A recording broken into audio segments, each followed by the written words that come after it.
Medofwe, mami mo akwaba sron confirmra Kumasi online TV so baby awo bia no yere wase se waje atum na woni ye ya na ehwebu mu ana otwibia na ade ba ko a aya ho akese pa ne se obi sore na ordinance keka no hwe no hu so wo kwa na wo ahode a twedi amponyankopɔ na wo se ode aseda PSA edema no na afi aseda etoso no offer man spiritual father wagina mu se Erade mfa na so no ma dom emadom sa de pakro no na mo a mo hwe me akirichiri ni benje nyina ma ogidie kese se nipa ba kubu wa obakuma so online TV a wani je wie okpeye pa esan se onyamre edi wura chro sem ni mu chiro ne ma hodo a nyankopon aka ya huntasem o se de nyankopon na ne di na nyankopon dia ena de wada di de ye de madia nti adi bi wa ye hintasem ana hintasem a wumfa waso mienu nteda Uya odifo obedomo sukọ no akoyia pie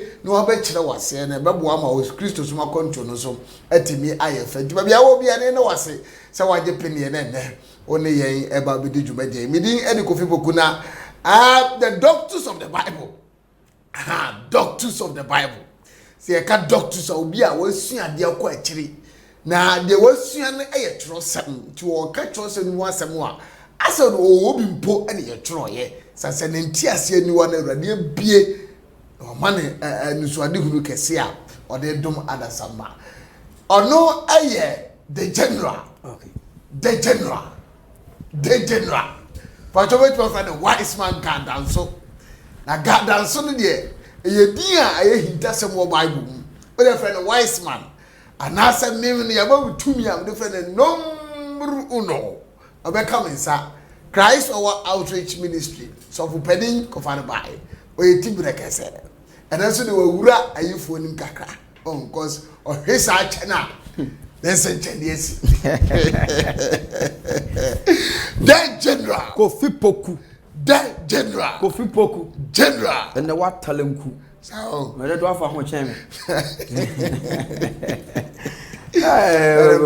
surprise me and why we were say why surprise I say me do di na mo achi a sua huhum de na say sua nice why na be why say be miamasi oh we dey what talenku pa why and also so wura ahefo nim on say wura mu sade ade mani age Kofi me mani jinkramuso ho yeah and me a Christian me san ye kramoni Kofi yeah both Quran and the Bible nyina me kan yeah enyankopon asem the oldest book in the world Bible and Quran yeah especially Bible and the oldest book every day biansime wo renew no ho new Kofi me I believe in Muslims and I found be nda bia metaka se me poma sem chen yen Christopher o se ade ba ko pe na o ma anfa nka o mo ade ba ko na o ma yira se o maji Yahusha Hamashia that's the Hebrew name for Jesus Yahusha Hamashia simply means Jesus the savior of the world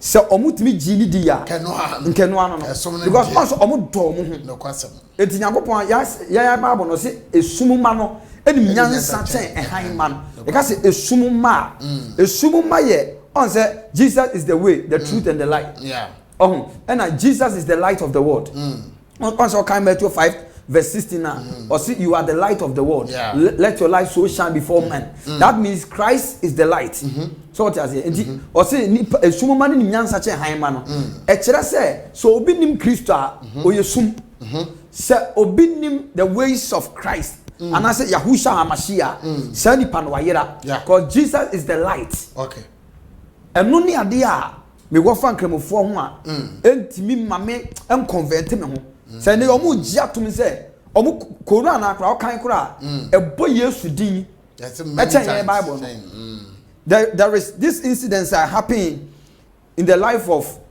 Quran the book of Quran Yesu chro anoma oye ne art eto fom na Yesu eka sade ni ntu na etuye Quran Quran Holy Quran odro anoma to fom ye art o kasama nkwa be ma ade art no edane anoma pa etuko e kire se oye nkwawura so what you say Kofi watade ye shell kama ye no ho afi se tia telani na pam se wo ka se ya mechanic fitani na eye Kofi se ope aduane e da o ko bi ono aduane ho no ya ma caterers no ma ya ma Kofi bet se uhuni padua kwa bi etechema doctor ntimi restore nipa da se ntimi restore ne oya enkwawura oya the giver of life eye Yahusha Hamashia okay ono na mankwa it is our incidents na happen in the Quran chere say ono na emma enkwa ye ne dia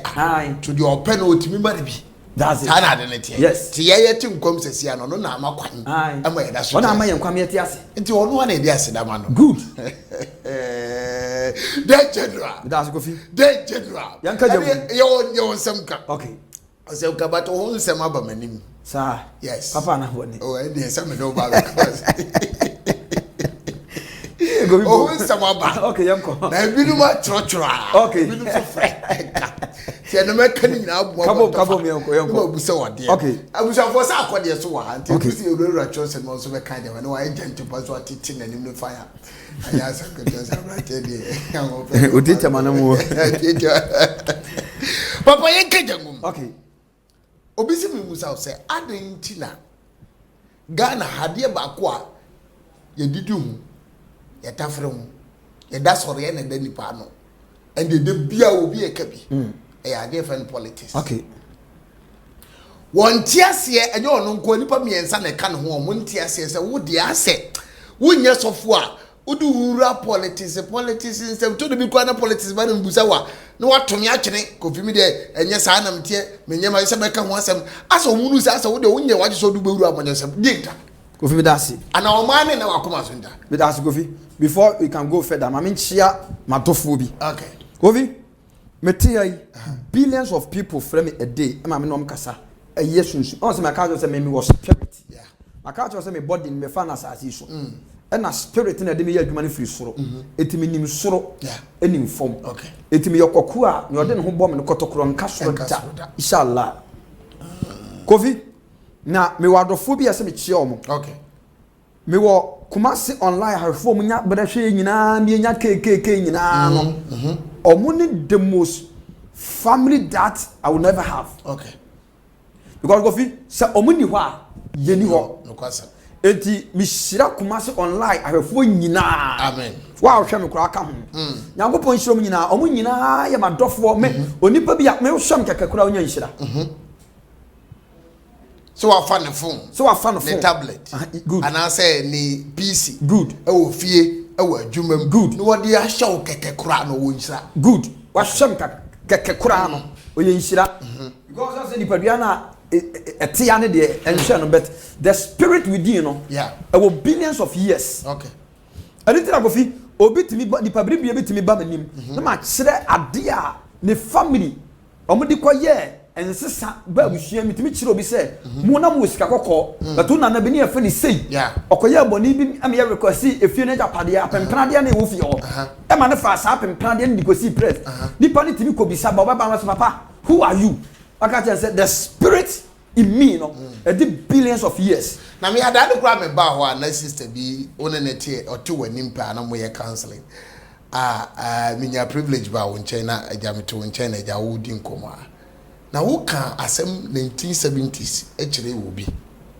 sister bi e ma ni bushi wanim so wo nan se na ye de na wo ta titensem no ono aba beti wo na sum na otimi bowura ni fie ka so long years Kofi asem de on asem na kan sister no eba ha ni nua pani kwa wale wanwo ni odi na chi kwa wale wanwo ni otosunum enan mema ni nyina omanwo timi bu body ni ma mi wei ene mani your friend say me bo say omo ba twama wu ko no good no what ma bo mu how to be am drum wa enu na me ka kire o say me no spirit within me no I will billions of years Kofi Nyagopon ka kire Jeremiah say uye mogatoa eda wo na yem no na minimu it me spirit na wo me mu no me inji with my better as so but me spiritual body okay your physical body okay I live in a physical stature but I am not as physical as you see me okay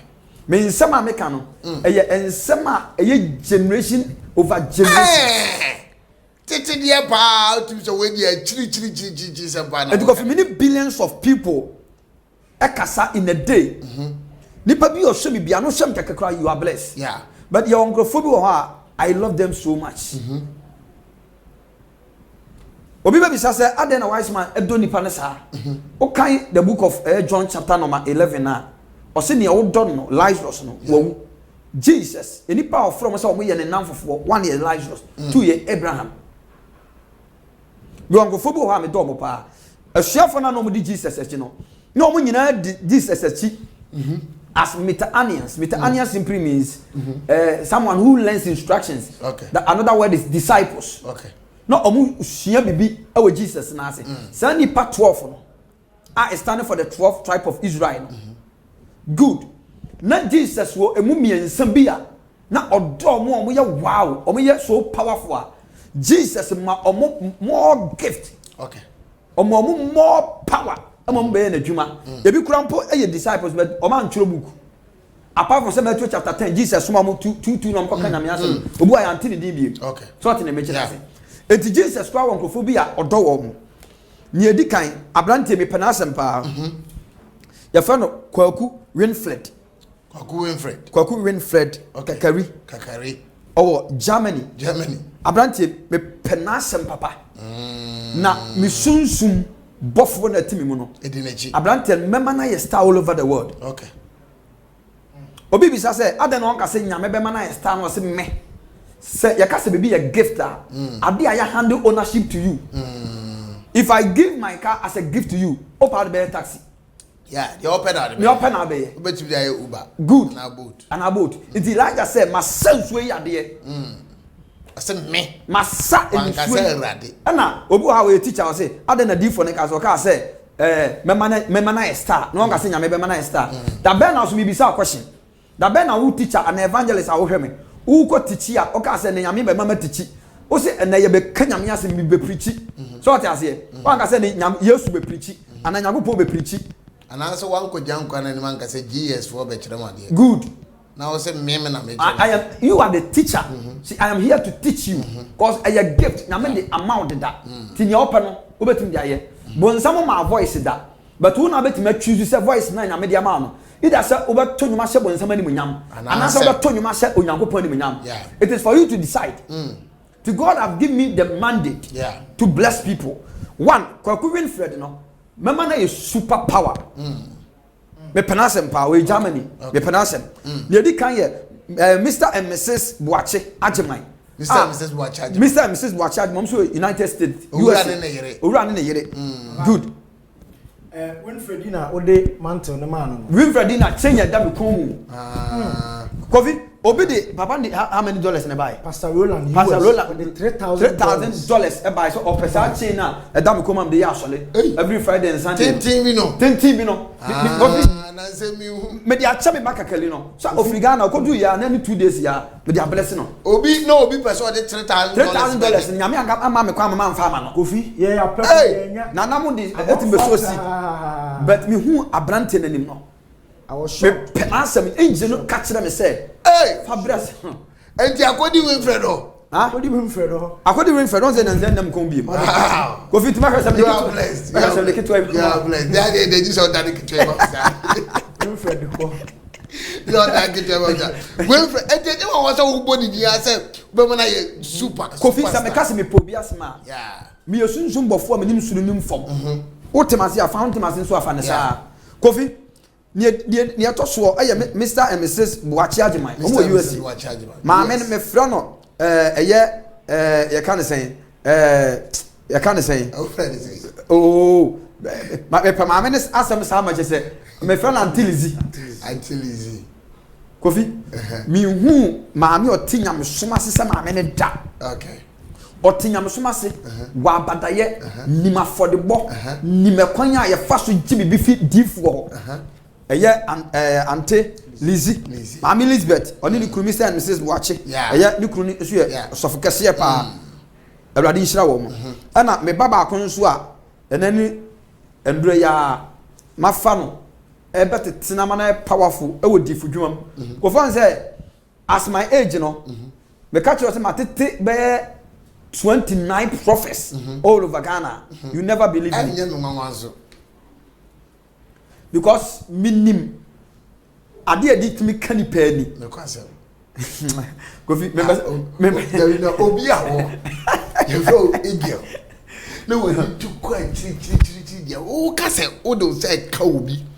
No wa ye niam bi dia bon me na dia bia. Mimi ni wati. Kofi, igel so ni aboa ewiase nyina. Na mi quite tri aboa. Kofi woni say aboa bia ni woni pa bia no betima hwe ewia 10 minutes. No question. Igel utimi hwe ewia 15 minutes. Na otimi tu be se ahane yamfan enya measure spiritual measure na yamfan neurotic. That is the spiritual measure. Okay. Otimi tu be yes 1000 neurotic.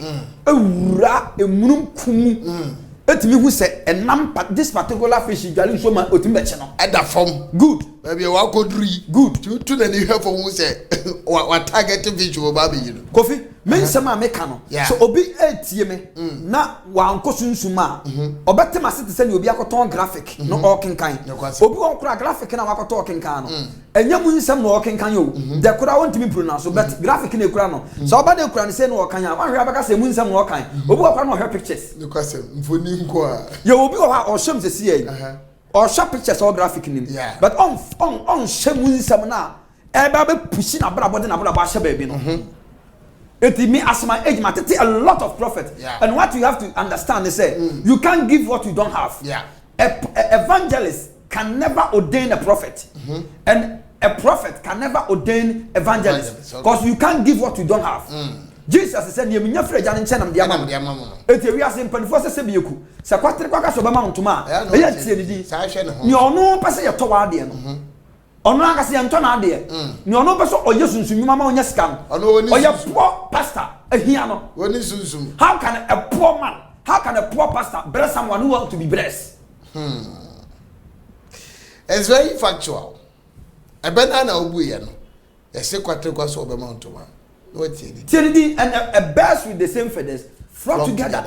Me ba ni friend is so ka so obeto wo abo. Na the nurse bibi so da bi onye na ekura Kofi aba me ba no me deny me ba magina tum na osofo eye prophet Bernard Damte Damte good osofo Bernard Damte USA wo huni nsa wo horo to ne mpenefo he will eat with the purpose what can I do waka so what I say you eat with the purpose. O kasa na won yenua na mo say asa good ayeyi pa. Be di misunsun be di nachi. So what I say? Be di misunsun e be di nachi ma na bo. Ma men ka se me Kofi. So obi ka kire o sa abrabo. Ya de ani kan na ba ka kire se me se ni hu. Abrabo e wiase abrabo na wo bo no. Se bibi ni wiase a enka wo hye wo dam kurudu no ko anto kurudu. Empanifo se ye pa e be hunti ne chekere bo ano. Medical catch we are said that say me was soon. The engine that within me I buy 64 cylinders. Me machine at me mono a gas a sign petrol a sign a diesel machine back up engine back up a first a yinina me sank solar and we are super powerful. Kofi Papa when na o kan obi tinchen o say o dwa nanu amika se mi nchiro o sadie we ntina mo ababa dada wa abrabo ma onko wani mu da no and you ma jiguma no me say o nipa bia what you don't know is what is going to kill you you obi ho oje ne ho achi ye say sofi o dwa nanu empenefo say kakum ye je no okwaku anum kakum ye je no dia ben okwaku anum kokano wa yi opa mo ho say wa no okwaku no wa na okwaku o say we no mi re de se de wa na okwaku no opa mo be obi anya mi shira no kofuti na mechina ya do sunsun me mau example be in Ghana na adodan kwaku fado the gentleman of the land of so the first gentleman good oba first no me say ya the brofo the dead na eba ado bagina na waka brofo the dead nya to so me no me say o papa ye bi da obetima be ye Ghanaian people my fellow Ghanaians but no me say Ghana ko nya ya mfa brofo the dead na tena so second one oba no hu say ne papa be bi da it's so far as ne papa be president dan de automatically it was Ghana for tomorrow and Ghana for say massa we don't need you go ni atoso me ensan or realizing who say good ni atoso me ensan or realizing who say you can never do something without the approval of a prophet. What is my 2 Chronicles 20 verse 20 kind? Or say believe the Lord and you shall be established, and believe my prophet and you shall prosper. And to Omampani and they Kufuato and the home a deep for the home a deep for good and cancer be brave Nana Yamisi say Yamiso and the third time no Nana Akufuado at the Donka Watima Baba the president of Republic of Ghana. Me pesa me chiro say business na opesa wo ye no. Abale na obi pesa wo kon. Adwuma na obi pesa wo ye no. Nipa na obi pesa opesa no obi nya partnership. Eye business bi no. Enye ni otewo dwa na num keke. But fa ho ba obi a onim soro, enim fom. Na obetimi aboa wo. Ewiase abrabo na wo bon maame. Okotena burochire nye ne. Nanso 5 bedrooms kura keke. Obi tonsu o Ghana. Bini maame bi e fa na suma no kokko de pa. O wa tonsu. Wotima aton kokko adi ahye ma university otima tonkoko de asiman sen masa otena bulochire sika fa nsem pa ba sika na fa nsem at the end of the day uli tua bills e kire say uni sunsuma e bosika atnase ye ya kwa kan so fo ni dwa na num e kwasem pa sem no an waka no sem no a but I say ma hwe ade bia me no ntrase ma won hye da mo bodin se bi da se we da makoma so besunsum de we achi we nyame e be hira no be de me hira no ntia da ntisa enti se obi etie na ne kwa do se opese obekasa abusua we hu a ano so obetumi atawo achi odwumadie mu amanyame na mo so ahira wo mu a akonya wo za na Kofi be cast bi a kira hwefo na etiefo se akora wo nyina obeto kan usua na opia ka akoba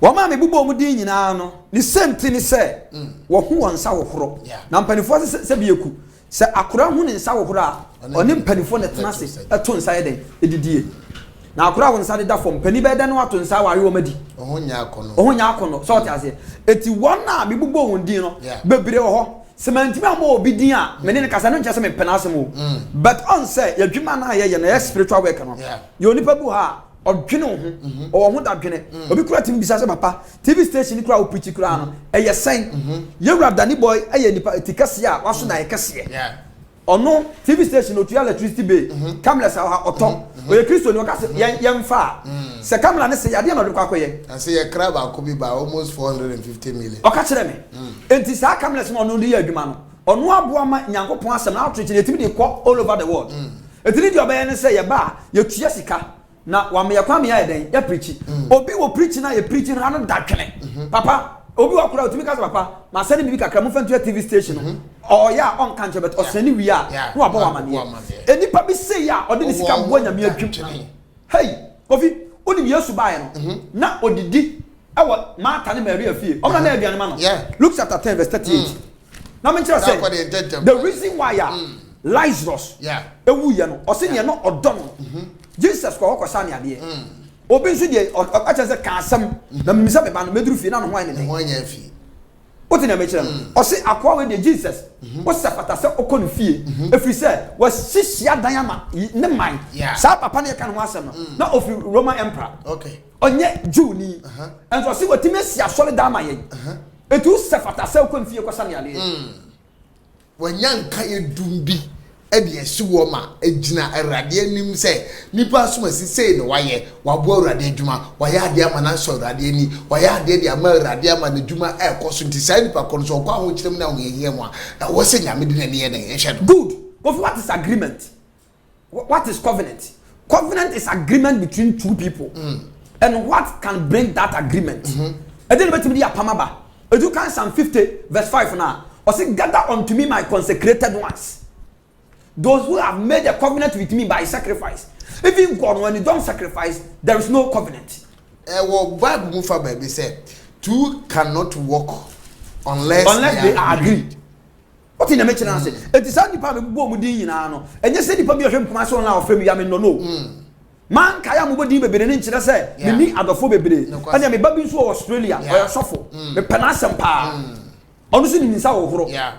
Coffee, you are so for bear 10 30 am no mukasa Awurade nam so apagya ma solemo okay obi chem se o ye sofo o ye tu no dodo masa se o so wa chan me na nje so ne yada mu no so chan me I don't know ya na ekum bebre na o ade oteso no mehwimi we no kra tu se body eye ketu amemi si mu nye na mi mfie ko na nim na we de na su ko no ma we na ma bre mu wase Kofi mama ka se mi nchira obi betimi no suicide ayepe obi betimi no trial length ayepe we so obi betimi no de ayepe e mafra kura me no ye adwuma wa hayi on se baby akọ school do no omu bi nko nduru ho so far as o wa chen no nkyere se onim nyansa chen no kwase e panifo se so utoncho ana autocas e no papa de pa na ne nyepe enye wa fe no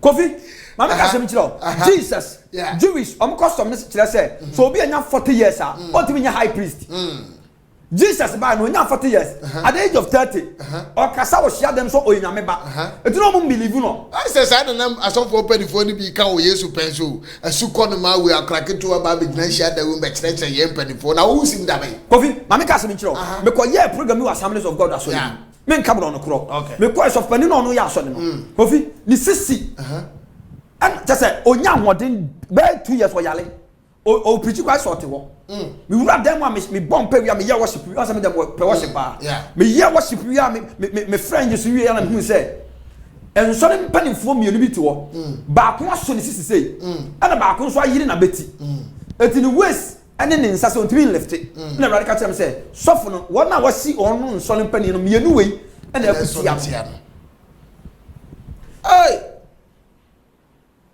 sofo na papa pani a wadi be sister plus Kofi me di me sakana no papa manifestation me mabofo no wekefa no mu obbo ma me ni ofo ni din afi no mo pa chew ase mo ni pa bi o hwe bia me so me baba bi kuro din e ba sa na ase me sim ntuma mo abonten Kofi ya onkrofo bo wa wanyi chen no edi enti na obi fra o se papa papa wise man ni adenti na ma me pani fra me papa cause wa trase hu se physically no wanyi chen me but in the realms of the spirit there is a power within me.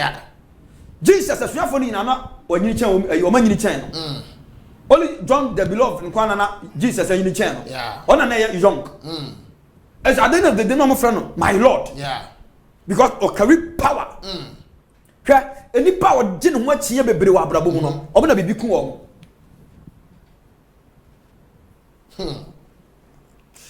Ni pa de most especially omo amono ne bebre no awa chinye spirit Kofi enya chinye spirit ne atia ne say enkofo bu omo bukata enkofo bu omo adoso ka eti ama bebre ni hu ni say obi kura hwem sesia ohu ni say sofo bia no oya papa no kwasem ntumi kra mo che kura Kofi ohu ni say sofo bia no oya papa ohu ni say sofo bia no a obetimi aboa no nanso Kofi mbese me kasa asem kire nipa wo na bama bu ni say na no okwa no so ka bi nya accident sa da na o de ka kotwam wa hu da bia ya tese pray free so be hwefom na so da so ti kwan fa pray so far as ka bi do ahwe won chese ka bi abafa bia do be hwo enso fa oba na no chese onu so ana mpanifo so atena se ka asem se se bi eku se bi nya ado se wiase oniyama hwiegu a ana hu ni hihye wiase ekwan bi wa nanso ebi to aso wabama bu because obi a obu kata Saudi Saudi nto obom pa e kura mpa no abra ba yesi na nka pese obegya wabama bu na ebe ya odan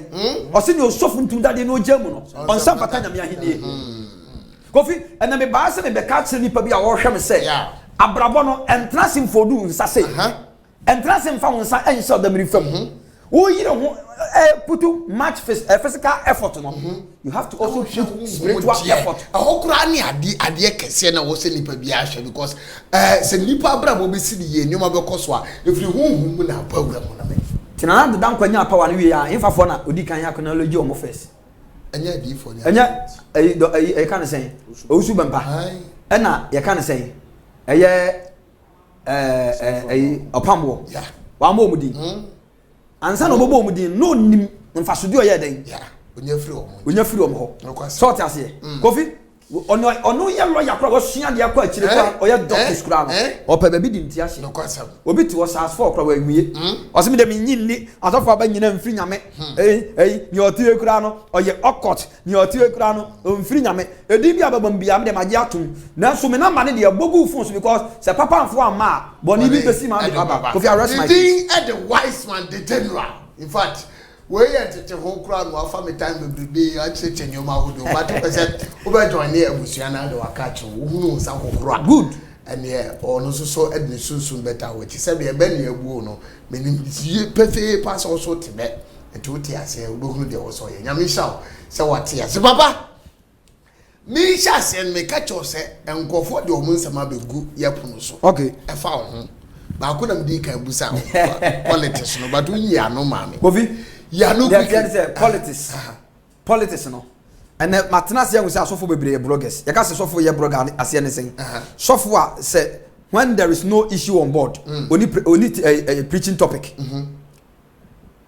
sofo wo ha ohun so bi ho ka e na the preaching topic ba se oye sa o de efi ni dem ne nkeka ye e ka e ye osofo dwuma no ho yeah na ase o bo ye kan say afeku ase o do ho akobọ afeku obi ase omo wiewie nipa ho nsem na omo de agedin ewi ase so be so ye ya engotia yonko kon so emfa mfurudua say nhira no kwa enlaxe before say bo nsem de ma no ato politics on say major politics kakra because Jesus e ma me nche me ka tell me preaching for politics me before say meba o say last week me na metna dalet because angel na obaye no o ka tell me metna dalet on say me ba ma obi anya interview me ba me led by the spirit me honhom beka say me beka no and na me de meka apart from say obey me interview a me nima say ma baby say me and e different but say me say that boa me ho de ya me the message bi na e den eba it me before say me ba betena say me ya politics no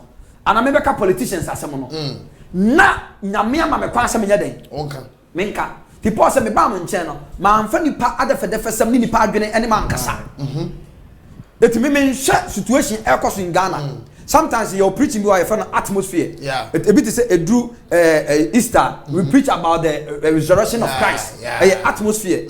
But normally me tie nyame. Na nyame akyerem ne me den. Me mra meka. Okay. So what I say? It be time bia me lady according to nyame te. Me lady according to nyame sunsun ne dia ma me. Okay. Tisantina ama wo fa wo hihye sa politics. Nyame kan chance meka politics. Ba wo ka che wo de oba beka. Ade tina menka. Nana adodan kwa kufa don say to dem timi kika be chiro say o ma no. Do wo mu o ma na nye. No kwasempa. Ekuro bonnet say Ghana traffic light nyina anim. Before say me hu sa ade no. Na engine am kwa say menka. Say nyame ama kwa say kana be ka. Obetima wa no betima you come when asem. Am when asem. No kwasem mate wase papa ene mo a mo de sa asem no bre me say me musa papa. By now them say you are very clear on this issue. So wase nyame e ka che no nko ade a ono mu nyame asem so ba be ka ba nyame nka ya mfa na adwene ni susu ye me ka hwe mane ye ti. Case closed. Baba ma boaboa nsema no. Okay. But the edimutintimai enie. Obia ne me kasa, obia test me, most especially mo mo ne. Na o ni me di nkomo a. The focal point e wo mu nsem no e ya de e frɛ no disappointment. Na ne brofo ba ko a e se de e promising fee. Ase ni di ni dia wotia animonyam wo di nim. Esu buura na Joshua ni demu a monyum ya nyuru time kura wo say ye buura ba bi ote because ebeto nipa e say na brabo kura okay enti ne doctors of the Bible nyantu wase ma me na ye nhwe udi a na otimi di wura ayi Greek your friend say Greek okay Greek. Okay. To the be to be Arabic. Okay. To the be to be words bia and I said kasa bia ayetete de na afi what kire yesem bia se. Okay. Disappointment, promise and fail. Ne for the buy anything. Why in the territory? Na here for no more target. Kofi me da se. O kasa ya majoto ne ma be ba ko mi. Ma wo se wa twepan ya wo toto bibi sesi a. Kofi me monsa o. O me o ta o de doctors on the me monsa. Me answer enye nyame frɛ a ofrɛ me anak manage football ho pa. Kofi me bobo. Me bobo pa me bobo 7 and 10. On se be ku 10 years se be emfa nche bakwase ya. Na kwasem pa. Kofi Papa. Ma joto ne mabu as you were speaking. Promise we be some question about promise and faith. Any disappointment. Yes. Kofi. Ma tena se ya se ewiase we mu no. Edin bi eda nipa so bia e betena nipa so a eha ne bia din ede. maybe it's a spiritual marriage. Yeah. What's that? A dini the ede. Now so outcome of that name, no. I know ni asem no. Very appalling. Kofi, natural bibu promise and fail are a situation in which a person has made a promise but failed to fulfill it. Kofi, watch them see. Aye, tibia bia obi aka boshe nsem bi di ato so. Good. Na wan tumie ndi boshe na o hye wo no so. Good. Kofi nyame shira. Amen. 2. When you have a constant promise and fail, it shows that you are under a curse. Se wo bosha nipa ne timi efelu anase emamu a na kire se wankase wabrabo no me edaso. Good. Kofi 3. Promise and fail means there is foundational problem in your life. Promise and fail ya ye kan. Se obi hye obo no woni so no. E kire se wankase wa hyase no. Ye de tabuo. Tabuo. Kase bia he dey atoso. Good. Kofi me pesa we tabuo. 4. Promise and fail means you are under a satanic bondage. Ye kan wa asem ya se wo so a kire se wo obonsam chichiriyem. Good. 5. It also shows that the person who has promised you is not interested in you. As actually say nipa na wa hye obo no afa kura de na ni nyi hu bio. Kofi. Asem na Etim bechirem ampanifo say Mabo asore dem say ka English na go ampanifo say asem wo na se wo ka na wan kire ma. Yeah. Et se de wasa kapuma Na wanjwem. na wanwem. Yeah. Ana se wasa sichi na wan sebre wa no. Yeah. Kofi ampa pem. Ni edi kan ye ka se promise and failure. Promise and fail and say obi a sure obo say adwoa. For example na me ma no adwoa say be ya nipa beti ase adwoa kwaku then nana Kofi Poku nyame ya adoma eda se na me ba mebro ka. Yeah. Kofi 1 Proverbs chapter 21 verse 1 say ohina akoma eda nyame anim se nsu etene ba bi ope na odanefa. Good. Nipa na o hye o sa bo hye o se next week eda se ne oba babro ka eye honhom ben na e ka no. Okay. E ma me hye o sa bo no. Ni onipa bo ha bo hye na wa hye o no owo ho akande ya sa promise na wa make it to you no. Yeah. Obetimi adi so afofele a na ho ode kro bi beka. Na se ko ni sa de ne manem no so akwa hye obo. On say obu ha owo spirit of blagging. Yeah. Janenum. Owo sugar coated tongue. Otimi cancer the dead but no ni one akande ye. But the share situation na near share bono owo ho akande ye. Yes.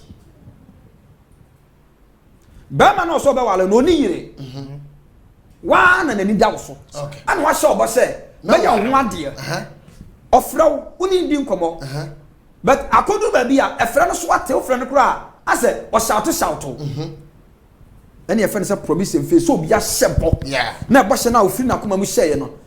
Bibia crossing in the mind. No when ni so. Na bo na wo share no kra no. On kai on na mini hu biem to na kasa. Any friend say promise and fail. Now promise and fail no. Obi be bisa say our spiritual implication and say eya na ye nipa ni su. Ana o sheba woni so.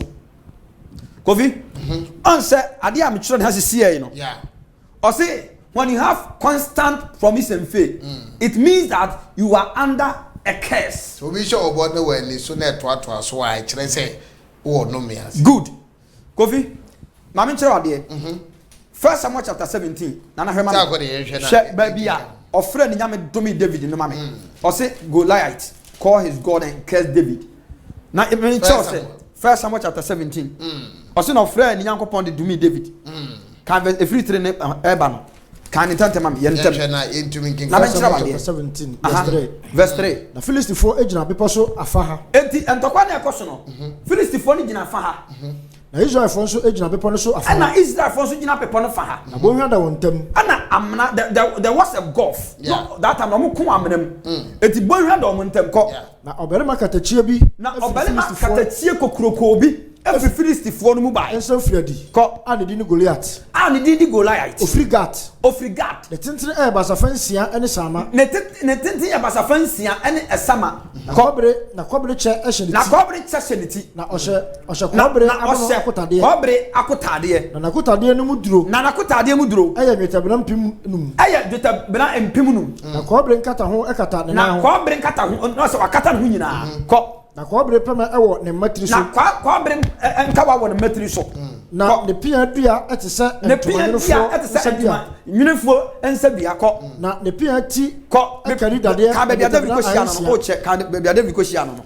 No so ohun David no ko ase na Philistine no ka say me de me hwe Israel empesu apo enadai mumma me obarima bi na yenko mumma me obarima bi na yenko na so ne Israel fo nyina eti Philistine no ensam yi no ko na kuma tuyi ko na wosuro pa esu David eye Efratini a ofri Bethlehem ko Judah a wo frɛ no ko kura Israel a owo emerima ko kura ne ba ko okay o say verse 17 ko na Isaiah ka kyerɛ ne ba David sɛ fa unuanom nyinaa yi dabi enya ofuna na enya na aka no kura o si na okogina ne ofre ne nyame dome no ko akire kura o si okogina na nim no okogina Goliath no anim no o si ofre ne nyankopon e de dumi David ofre ka story na ofre ne nyame and he cast David by his God ofre ne nyame e de dumi David adentina o height nyina achi oni small boy e ba beko na uhu akura ne se oba no ukura pia o sa wo height o stature o ye almost na David kwa de no ye ketu akura wo anim kura o tu se we kwa de o mewo a ono ba beko sa ntokwa no kura that time na David ankasa that time was 17 years David ko gina na nim se one ne ba beko no o se Goliath frɛ ni nyame ana o de dumi David o ni ntia Goliath frɛ ni nyame de dumi David ni nyina ne se ohun se abrantie na ojina na nim no ni ewo no no physically no o ye small but ni ewo no no betimi akonka no and curse simply means power to fail it is the reason why Goliath curse David ni say na or curse na man na failure in life because say when there is curse upon you there is failure enipa bia no mi wonu so bia no o ye bibia yeye enipa bia no me dan so bia na de obi be ye no ono nko ya enyeye eti Goliath who spirit the kind of spirit eti David and who said David was coming against him with power it's what he has to do ni say it shall set or curse power within David no and curse simply means power to fail say promise and fail hanipa bia braba e kire se owo the spirit of power to fail sanipa no obi be se no bo obe se na wale bo obe se ni sika bo obe se na dwuma bo only so why because there is a curse upon him ko verse 43 ko na Philistine for no catch David say and na Philistine for no catch David say me yakramai na wo de empoma ba me nche eti me yakramai na de poma me height you wetime de tire ba me so ko na Philistine no frɛ ni nyame dome David and na Philistine no afrɛ ni nyame so obi no be ko na hwe na ho eden a face ne on scenario no me na me no be ko and na no mi say wo ye Mike Tyson ho eden chen me o tama no answer me ba wani and one say ba mani ma ba tete me so abobɔ wa adam me aba ba me kura abubu me because ho eden chen me but Philistine no was evil spiritual eye etu ohun abrante ketwa no gina na 17 years boy ye David ni say there is extra power e wo David ma sa no spirit na aboso na impact ahode de awura no on say Goliath no ye immortal or you half human and you half spirit the obi or you half spirit there or ani etu ohun say David na oba na wie ya ba etu only also betim ya conquer Israel for ne say ni oya champion abegina na no obekese power na ewonu mu no se na be ya obeye failure the Bible say okfre ni nyame ade to me David anu ya verse 43 now ni or dominion David so reverse no me ni wo ha because so people be an ne ya wanka ho asem ade chi a enya implications good verse 45. And David catch her Philistine no say. David no on say David Bible reverse power to fail in life no. And David catch a Philistine ni say. Wo de? Wo de nkranta ne pia. Okun ani so. Ene pema ena eba me nchen. Wo de nkranta ne puma ena eba me nchen. Na me de. Me de asafo Awurade di. Israel. Empesa a utwa no mpo. Watwa wo mpo nya ko na me de ba wo nchen. Ko. It is when there is curse upon someone always be ani pana brabo ye failure. Okay. The promise and fail na curse. So promise and fail obi e wo bi so a. E wo a spiritual implication na this our promise and fail na ba. The promise and fail enya normal. Okay. Nipa bi a promise and fail on so bia no our power to fail in life. Etu be free wakoma ma hye ne bo. Beduru sa wo ya de ama nipa na wa ankasa na wo ye gire no quiet ene ne ho da gire free ti. Utimi nipa ni timi oh sister wada wo ma oh ka wakoma to yem. Obe acha kura 1 week. Won sabeka nyam to boase. Oh me ana ma shop. Me do be ma to boase 1 week. Hafi edi 3 days. No friend oh papa nipa cho 1 week na be oh me ana ma shop. Me yamo.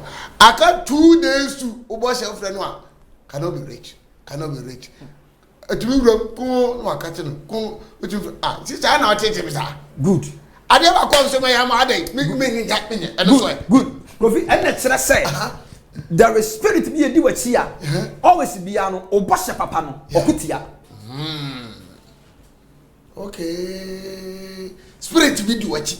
Yes, promise and faith spirit. Or your demon. Okay.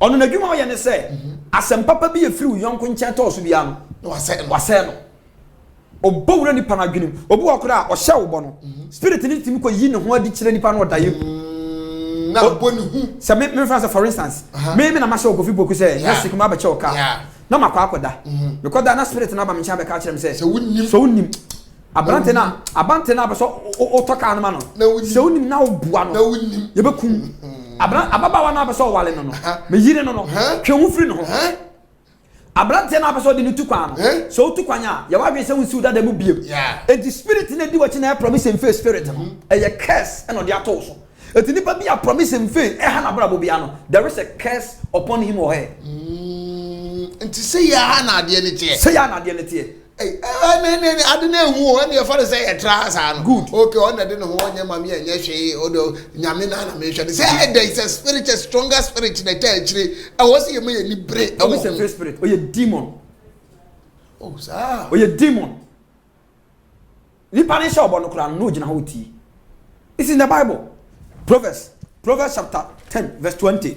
Amenchira wade he kofi obi and obi kasa ofon so no nkwa na no nipa no odan mo obi antibi kofi obi atibi eda na wotim no entakra wabu ha obi ya promise and faith spirit omu gina wo nchen enko papa bi obi ka kiro bi omote what is what me dina me ma hana di one on it yo na me kira kind Proverbs chapter me kwa na me sha da ni na me fra wo na me udi go wana sha da kofi me ko tu akire ba Proverbs 10:20 say Proverbs chapter 10 verse 20. I say, Otini ni techema. Proverbs 10:20. Ko Ecclesiastes na me hwe. Ecclesiastes 10:20 na me hwe. Okay. Ko Ecclesiastes 10:20 na me hwe. Me ti me dem no a. Kofi ma fra wo na me udi. Me ko tu akire wo. Ecclesiastes 10:20. Na me no wakasa a wo si obi wo dem wo na ote. Promise and faith spirit. Me dem wo ane jo. Oya adwuma in the air. Odi wachi a curse upon you. It has some papa be able to about tumpo be or broke. Proverbs chapter 10, Ecclesiastes chapter 10, verse 20. Only any to them. Kofi wa kan. O say verse 20 no say. No me ohene wa adwumu. Tio. Kofi ti asem no. No me ohene wa adwumu. No me ohene awo wa adwunim. Empo. Kofi adwunim asem me nkwa na anim. Me nkwa na anim. Tie. O say no me ohene awo wa adwunim empo. Na enome odefo wo dabichire. Dabichire nye chamber. Yes. Do not curse a king in your chamber. Okay. Chamber hemfa. Babia wo piem. Babia wo piem. Wo da wo nko ahye. Yeah. Good. O say enome odefo wo piem. Chamber wo nko ahye. Yeah. Ana adwuma asem so nko na onim ko. Oh, na obeka asem no say na ewiem no ma bi de ne eno beko. Meba. Wa adwuma asem. Uchemba asem. Ewiem no ma ba na de ne beko. Ananya sa. Bola bed ne yi guru. Different. Omo ne na mo bed. Ya dem omo ye de tie asa. Okasafa evil bears omuna activate promise and fail upon your life. So evil bears now, they are around your life, but you can't see them with your naked eye. Or say what give us sometimes no, there are some forces they know it. And then I won't argue more poor. So be sit down. No, give my cost. And then I won't argue more say this year the other support near my bagana. Not tata now more argue more not near my cost. Now a day ne ya opeso sifie. And ne ya when you argue who from Sheponia Mabagana be a business no. A day na sabri you will do argument. So then I don't understand say yes we mewa no kan wa asem wa edi so be hunu de wodi eh de ntina sanko fo su timi eridi agene hunu de entumi empie free ya there was spiritual monitors omo no omo timi monitor life ehunu ye wodwene Kofi obi betimi ehu picture say wo hwe o facial expression say ya obi hu nsusuye wo tiri why is one Desera. I don't know what can say. I want Ecclesiastes 10:20 ni say. Ade wo trim. Ade waka no chamber. O say ewiem no ma bi. Ade ene ne bako kan to aso say. Na o say. Ntakrabo bi. Na ntakrabo bi aka asem no. Asem na waka no chamber no. Ko na wo ye no. Ntakrabo bi be ka na wo dem ntakrabo wo. Tuwe nyina atete dem mo bi. We nyina atete dem mo bi. Na me bi sa Kofi say Kofi obi edi nsusuye bi woni trim no. Na ne makoye. Onya nsusuye papa bi woni tirim se me pese me de mabrabo efa pimisi ase no all of a sudden me nuanom wo Ghana mabo me tirim se me pesika ma me nua paniwe no de aye adwuma me nua ba we kura de mabo me tirim se me peki osubi ana container oh asemeto Kofi asemeto nsusuye papa bo tirim na gofo bi ehudala Kofi nya na oba abu mi anya me wo ya 10:20 na sa gode kwa de kan kan begina chinye we gode me anam kan etinam de show nsem no o se ewiem no ma bi be kan asem no na ntakrabo bi ete na ba na me ate ase pefe se dan na adem no enya wo etu ni uhia obi a odi sunsun be ya covering wise one promise and faith spirit no kan asem no ye koma ani nipa na di wo uchemba no adwena wadwene no tirim no wo say failure say ya don say na egu abonte good the promise and faith a spirit ono na activate failure upon your life kenye nwanwa kenye nwanwa obi twere ni sisesi ya wonu obi ani na asem nkomo Kofi me say pe Kofi yo obi hwem sisi ye sika ni hu a wonyale sika ni hu a asem bia ni fie because one gas akonto na otu na nkase ye twawosu ya ma wo mmobra e mesi dan si Ghana no abetena Ghana be nante omo so because ma me nua bi o ma me nua ba bi o ma me adamfo bi wa wo nua bi akonto na wo tim no wo wa yini chen te achina bi o ma abobra na obene na ma bet da o man shin ma aso no de abrabo na aso no de ba je no nyam ni nyina ago enti da no edisa aka nwura mi Kofi me kasem bi a kire opre obi so msesi ai sika ni hu a wonyale sika ni fia ni banyale ye hu so age ni salary a enne ni ase mehia na asem bebrebe edi se wonya nsusu papa wo trima se beye emmam na ne boni abehia ba se nsusu papa bia ni trima sika ni da ho na de da ban hu ni o de beye moment abaye wa adwen se afire de bese ko ne mape na afi buruni na wa ma adwuma ye adwuma na wo ye no o Ghana industries bia a wo hwem bia afi be hu ai so akodi sika bi unsi na problem bi ni ho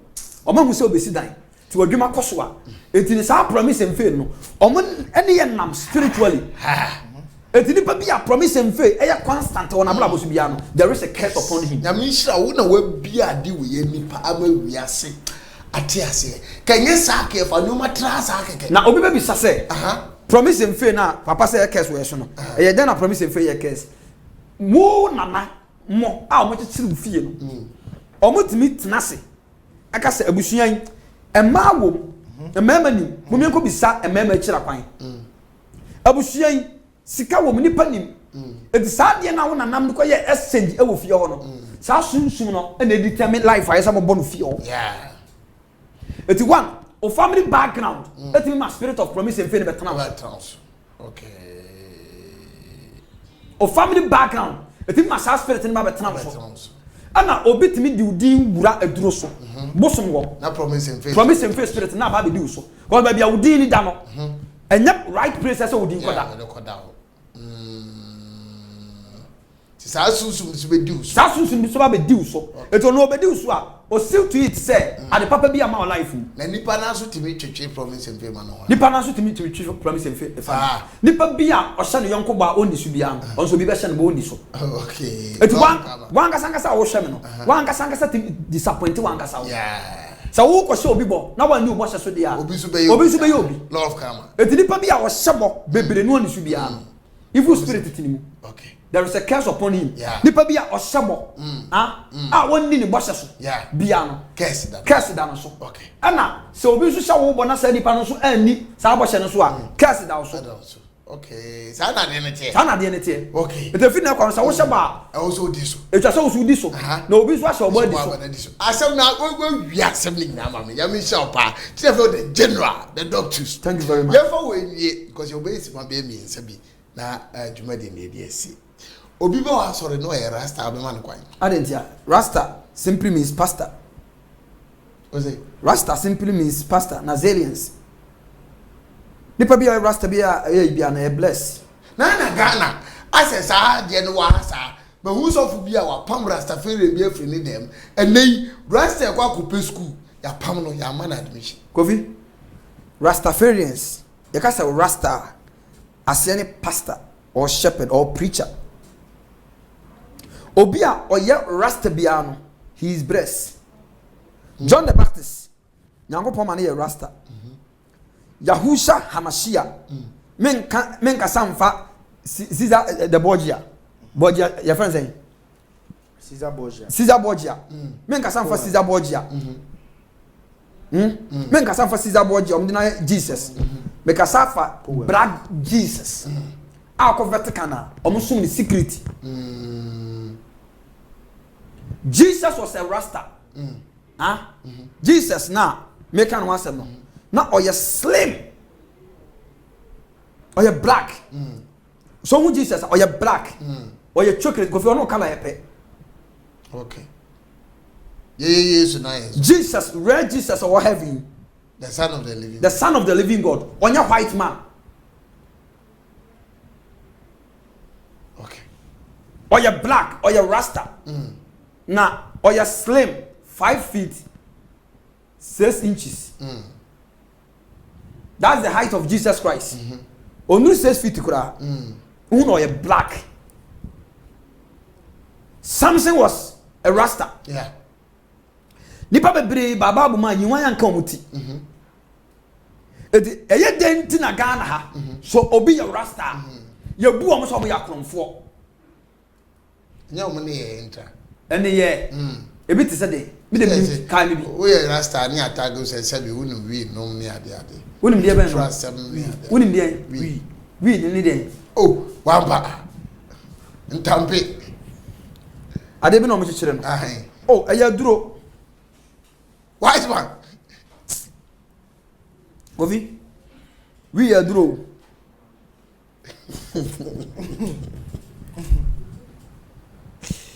Okay. Kofi. Baba. Wonu say ya duro. Oh, medicinal purpose wo. Omudi bi ye duro ma. Enku ade for tele bi wo. Yeah, bi wo. Nipa bi o wi asbia no nkokene. Yeah, a little of it. Good. Kakra wo. Aha. Ya nim ne niam bi ya ho ne ade ade. Aha. Kofi. Adidi mpo. Se wudi buro so a, o se eye bone ma No kwasem. o se mesimo se ni odi ni ma no buro so ntimi home kura no. Eye bone ma no. Na ka bende na oba e kona se bi mpo pia so na hwe na. O so wa fa ne deda. Ade bia ye overdose a, e be ye bone wo nyame anim. It is a Ghana for education for it, IGS for ye. Omon fra rasta wa Ghana nyina, rasta form wa Ghana nyina. Na education you can say the embodiment of education as education ministry. Omon pa rasta for Ghana nyina chew. Enya sa Nyankopon bobefu o. Nyame enyi ni ti da. Baba be na have you nyameti. Ebinyo. Abraham pensulu nyame. Moses pensulu nyame. Besine, be she di tire. Electricity na bi ni have you. And as I mean, 2 or 4 hours bravo. Aha. John, Revelation chapter 1. Was not the 3 weeks today. It's Richard Homas and I church moi. Eti Kofi. Omum pa rasta fo nyina chew. Kofi. Obi enye rasta. But na bra bo wo mu no ene no kro no ena na za. E chen rasta. E chen obi a otwa rasta. So obi twa rasta na nkyere se oyi nipa bonini. Obi betima twa rasta na oyi nipa bonini. Obi nso ntwa rasta na ni nipa boni sem na ebro ne oyi rasta no so. Eti mi susu se, mi jimi di se. Nyame de yourself la maye. Obi okra makura bi ye wo no ni tiri ye rasta de da. Sa ne de abon sa akra we so ko twa ne tiri ni gu a. Asema ba. Ni destiny de aba asase so. Enya de se betima ba. Nto mo mpo ma chew. Mate, but I say the wise man, big prophet, the general. Christ for our outreach, so for penning of our buyer, and who said, watch it, especially with the promise and fail. And they welcome baby, I don't want some ever family, but open a choir before so 2 see the amount promise and fail, they disappointment. The dean added the doctors, the general. Wise man can dance. For number no book as a phone in so then nature junk when I'm better than so a 12 floor no be show bar where this so I will say to me about at the amount. So whatever can catch us another my meeting at the Kofi Boku next week. The doctors of the Bible will be here again and we will give you another episode. Yeah, coming now.